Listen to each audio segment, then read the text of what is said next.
Në 2 milion qytetarë me të drejtë vote janë thirrur këtë të diel në Kosovë për të marrë pjesë në zgjedhjet e parakohshme parlamentare, të cilat priten me interes të lartë politik dhe ndërkombëtar. Procesi vjen pas një viti të ngarkuar elektoral dhe institucional ku vendi ka mbetur pa një qeveri dhe mandat të plotë dhe pa vendimarrje kyçe.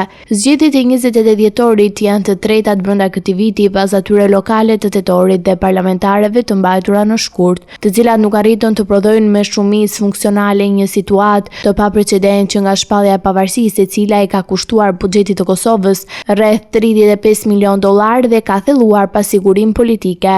Megjithatë, skepticizmi mbetet i lartë nëse ky proces do të sjellë një zgjidhje përfundimtare të ngërçit institucional. Kryeministri në detyrë Albin Kurti kërkoi një mandat të tretë të qeverisë dhe synon që përmes vetvendosjes të sigurojë mbi 50% të votave, çka do t'i lejonte krijimin e qeverisë pa partner koalicioni. Nga ana tjetër, Partia Demokratike e Kosovës synon rimëkëmbjen politike pas një rezultati zhgënjyes në zgjedhjet lokale, ku humbi disa bastione tradicionale. Dorëheqja e Memli Krasniqit dhe zgjedhja e Bedri Hamzës në krye të partisë shënon një përpjekje për rifreskimin e leadershipit, ndërsa nga Lidhja Demokratike e Kosovës me Lumir Abdixhikun synon postin e kryeministrit. Rol përcaktues në formimin e qeverisë së ardhme pritet të kenë dhe Aleanca për Ardhmërinë e Kosovës dhe Nisma Socialdemokrate, rezultatet e të cilave mund të diskutojnë koalicionet pasgjedhore. Pas zgjedhjeve të shkurtit, partitë opozitare refuzuan bashkëpunimin me Albin Kurtin, duke thelluar më tej bllokadën institucionale.